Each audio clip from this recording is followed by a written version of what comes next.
Hey guys, what's up? My name is Gabe and this is Games with Gabe. This is the next episode in the Coding a 2D Physics Engine in Java series. In this episode, what we're going to be doing is getting the next section of our primitives done, which is checking to see if primitives are colliding. So specifically what we're going to be working on is checking if points are in primitives or on primitives. So like checking whether a point is on a line, in a box, in a circle, or in a rotated box. Now, the way I'm going to be doing this episode is a little bit different. I'm going to be doing like drawing with some math and then coding, and then drawing with some math and then coding for each primitive that we do, just so that when we go into the coding, it's still fresh in our mind what we were doing for the math. But yeah, let's get started, and we're going to check and see how to tell whether a point is on a line or not first. First up, point on line. How can you tell if a point is on a line or not? So I've got a little graph here, and we can see, sort of where these 2 points are and where this line is, and I have the details that we will have in our program, right? Because if we have a line 2D, which is actually part of our render class, then we know that we have line start and we know that we have line end, and those are the only 2 things that we really have at our disposal. And so line start is at 0, 1, as we can see here. Line end is at 8, 5. Now, how the heck are we supposed to know if a point is here on the line or if the point is here that's off the line? Looking at it visually, it's really easy to tell. But how do you tell this mathematically? Well, we can use the line equation. So if you have taken basic algebra, then you know that the line equation looks something like y equals mx plus b, where m is the slope and b is the y-intercept. So how can we use this to determine whether a line is on, or a point is on this line? Well, we're going to see that in just a second. First, how can we solve for m and for b using these things that we already have? Well, m is pretty easy, right? We can say dy equals, so this is delta in the y direction, and we're going to say it's line end, which is ey minus sy, which will give us 5 minus 1, which is 4, so I'll just write all this out. Right, so if we just plug in 5 minus 1, we just take this y minus this y. dx is equal to, we'll say ex, so the ends x minus the starts x, which is just 8 minus 0. So we'll say 8 minus 0, which is 8. And then we can say m is equal to dy over dx, right? It's just rise over run, and so that's our rise, and this is our rise, this is our run. So that would be 4 over 8, which is 1/2.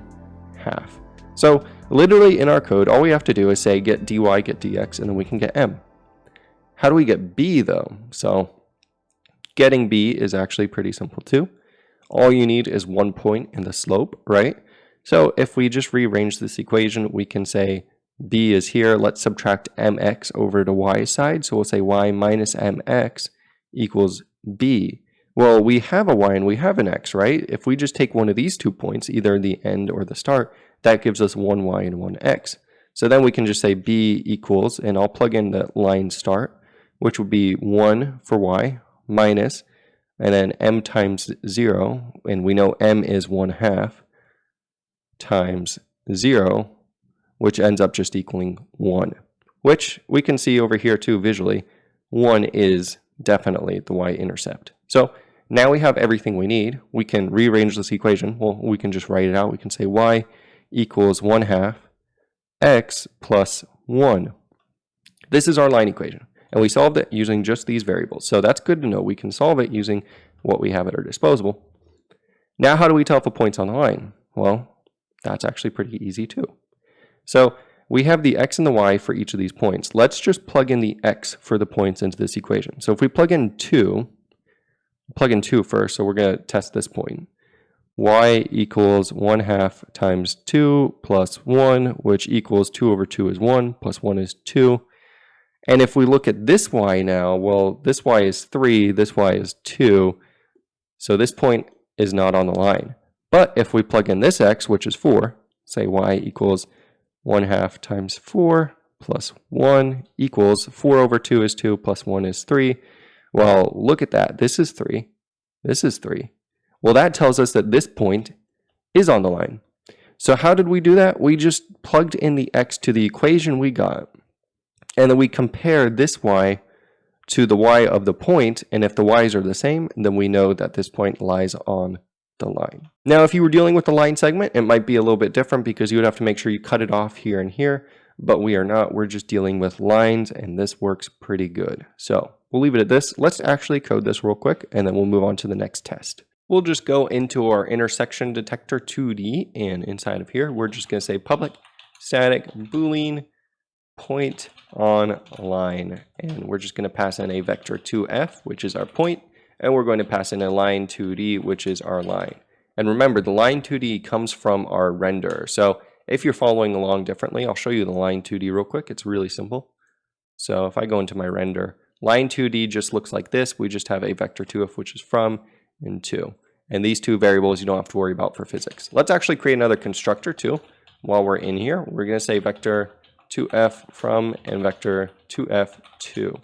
And these will sort of be just for our physics code. Our physics code will use these ones. We'll say this dot from equals from, this dot to equals to, and we have get from and get to. Let's also add in a public vector 2f get start, and we'll return this dot from, and public vector 2f get end.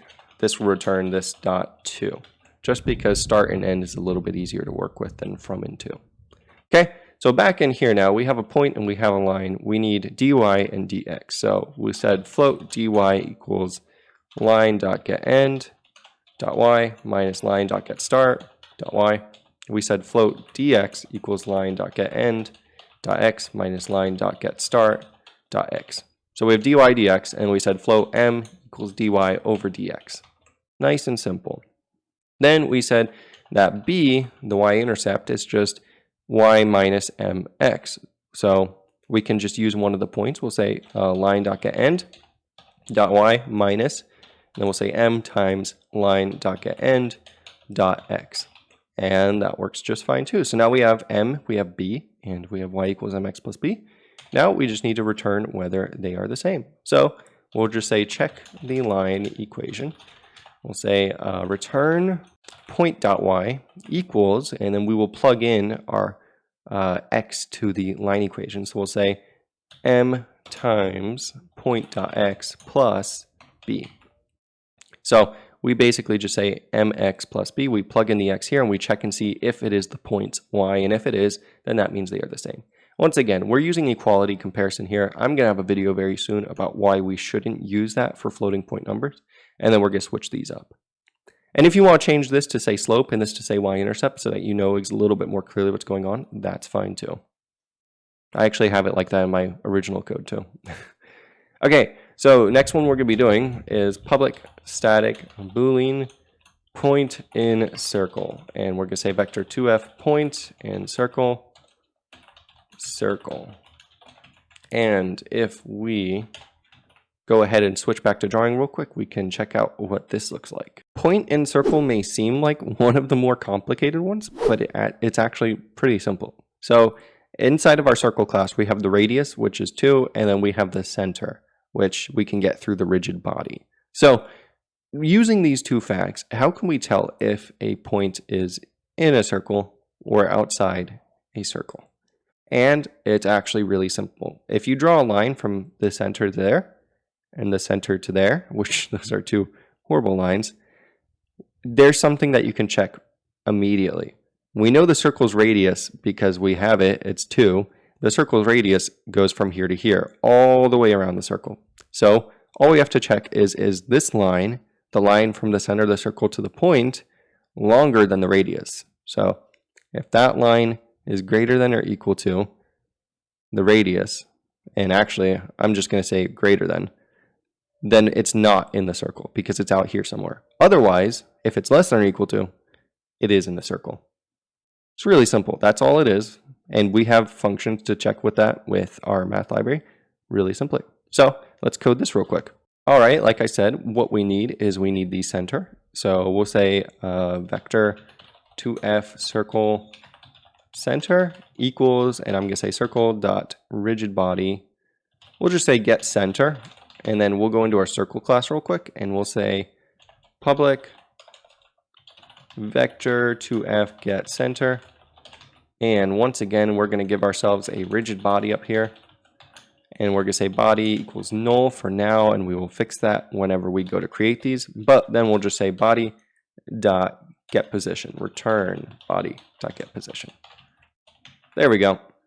And if we go back into our intersection, we have center now, and then we'll say vector 2f line, we'll say center to point. So this is the line from the center to the point that we have. And we'll just say that's new vector 2f point dot sub circle center. And the reason I wrap this in new once again is because if I don't, we'll actually be modifying the point, which we don't want to do. If anyone passes us anything, we don't want to modify anything in the function because that's just bad news. It's a recipe for bugs. So we're going to always try and wrap things in new vector 2f. Okay, and then all we literally do after that is we just return center to point dot length squared is less than circle dot radius times circle dot radius. Now, the reason I did length squared is because if we do length, it will take a square root, which is quite expensive, takes a few hundred CPU cycles, and we don't want that, not a few hundred, but around 100 CPU cycles, whereas a multiplication, it takes like 5 or 6 CPU cycles. You can look up your exact specs in your processor, and I'm going to change this to less than or equal to. But yeah, so if we just square these instead, this doesn't have to take a square root. And then if we just square the radius, then we can check the same thing because they're both squared now. So it remains its equality. It's mathematically sound. So we'll be using this trick quite often to avoid square roots when we can. Okay, next thing we're going to be checking static Boolean point in AABB. And we will take in a vector 2f point and an AABB, which is our box. Now let's go back to the drawing board and see how this works too. All right, we're back to the same question. How do we know if this point is inside the square or outside of this square or box, rectangle, whatever you want to call it? Well, it's actually pretty simple. Once again, we have the center, C, we have the size, we have the max, and we have the min. This is literally just a problem that I think we've actually solved several times before too. All you have to do is separate this into two parts. So if we draw a line down here, and a line down here. The first question we ask ourselves is the x between these two lines, which is just max's x and min's x. So we say, is x less than or equal to max's x? And I'll just do max x. And I'm just going to do the mathematical and because I cannot draw an ampersand. X, or we'll say, and the min's x is less than or equal to x. So the x is somewhere between these two lines. Then we just say, draw a line up here, draw a line down here, and then we do the same thing with y. We just say, and is y less than or equal to the max y, and is y, or is the min's y less than or equal to y, and that will check whether it's between these two bounds. That's it. That's all there is to it. Then this will tell us whether the point is inside or outside the circle. As long as we and all these, the rectangle, as long as we and all these together, that will tell us the truthful condition. So really simple. You just separate it into two different portions and then you get the correct solution. So let's code that real quick. Okay, so let's code this real quick. Should be very simple. So we just need to get our min, which is the box's min. We need to get our max, which is the box's max. So we'll say box.getMax. And then we literally just need to say return point.x is less than or equal to max.x, and min.x is less than or equal to point.x, and I'm going to move to new line, point.y is less than or equal to max.y, and min.y is less than or equal to point.y. That is it. This will tell us whether a point is in AABB and AABB. Now, the next one is for a point in box 2D, and we'll take in a point, and we'll take in box 2D. And this is just a box, not just nothing. So this one is actually going to be very similar to this one, but I'm going to save it for the next tutorial because we do need that function that we sort of used in our box 2D class, this one that we said implement me. So we need to figure out how to do this function, and then we also need to do our comparison operator. We don't want to use these equals and not equals and things for our points, for floating points anymore. So that's what the next tutorial is going to be about. It's going to be just a very brief tutorial. I might release that one on like Monday because it's so simple, so that we get 2 more in next week. But yeah, we'll just be doing like comparison operators for floating point numbers, and then we'll be implementing this, and then we will implement our point in box 2D. And then we're also going to talk about unit tests, because right now we have no way to test that these things are working other than our intuition. So there is a way that you can actually test that these are working, and we'll go over how you do that too. But that is it for this tutorial, guys. I hope you enjoyed it. If you did, please hit like and subscribe, and I'll see you guys in the next tutorial. Thanks!